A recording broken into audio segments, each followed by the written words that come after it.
कैसे हैं आप?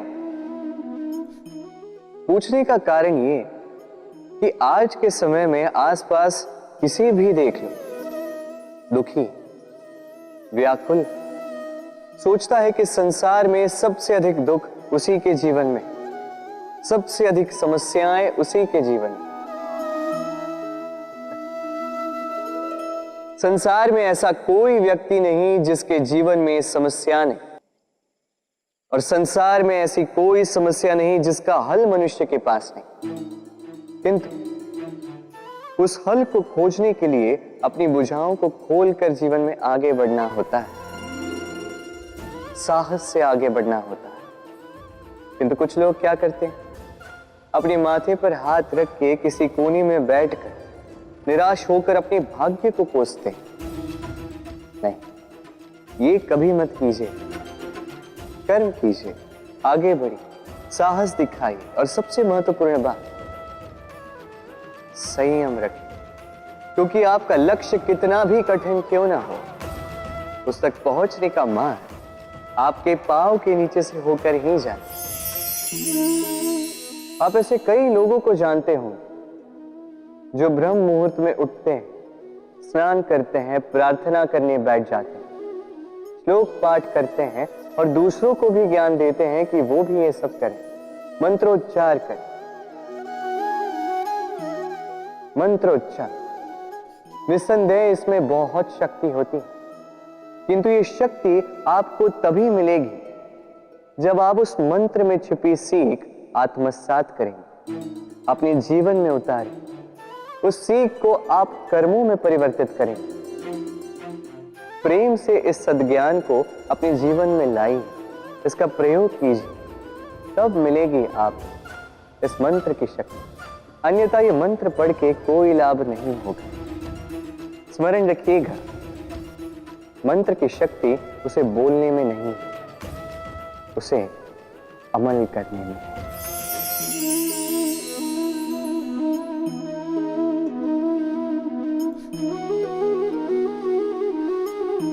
चलिए आज आपसे एक प्रश्न पूछता हूं।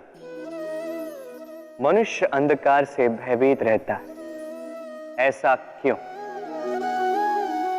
इसका उत्तर है कि इस अंधकार में मनुष्य कुछ देख नहीं पाता, ना आगे देख पाता है ना पीछे, आसपास क्या है समझ नहीं पाता, ना अपनी राह देख पाता है ना अपना लक्ष्य।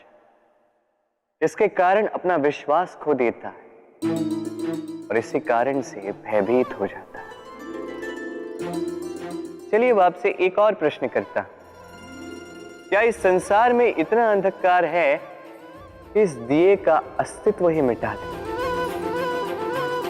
नहीं, उल्टा ये दिया अंधकार को चुनौती देता है, स्वयं जलकर संसार को प्रकाश देता है ये छोटा सा दिया।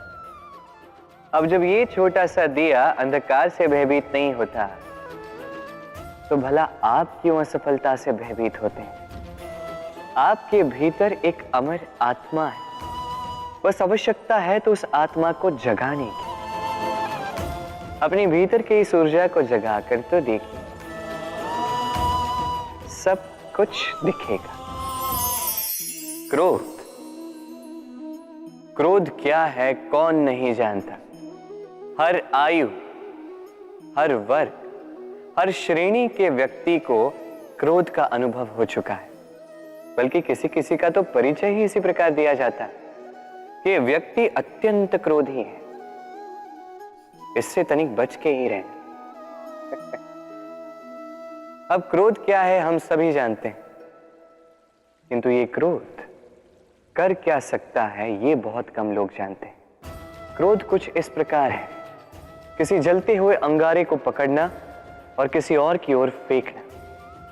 अब इसके पीछे आपकी मंशा होती है सामने वाले को जलाने की, किंतु उससे पहले तो आपके स्वयं के हाथ जल जाते हैं। तो स्मरण रखिएगा, जब भी आप किसी और पर क्रोध करते हैं, सर्वप्रथम वो आपके विनाश का कारण बनता है। मैं कहता हूं जब इस संसार में करने के लिए प्रेम है, तो क्रोध करना ही क्यों? प्रेम कीजिए, यही प्रेम सब में बांटिए। अक्सर हमारे पास एक बहाना होता है, एक खींच होती है कि संसार में हम करें तो क्या करें। जो हम करना चाहते हैं वो पहले ही कोई कर चुका है, हमारे पास तो कुछ करने के लिए ही नहीं है। यदि आपको उदाहरण दूं तो इन पूजा की थालियों को देखिए, पहले से ही सब कुछ सज्ज करके रख दिया गया है। अब ऐसे में हम सोचते हैं कि करना क्या शेष है, सब कुछ तो पहले ही हो चुका है। अब यहाँ पे समस्या कर्तव्य में नहीं, यहाँ समस्या हमारी सोच में है। हम ये सोचने में समय व्यतीत करते हैं कि क्या हो चुका है।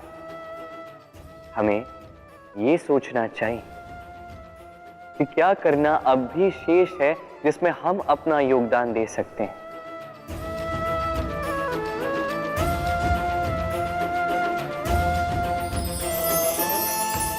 समझे?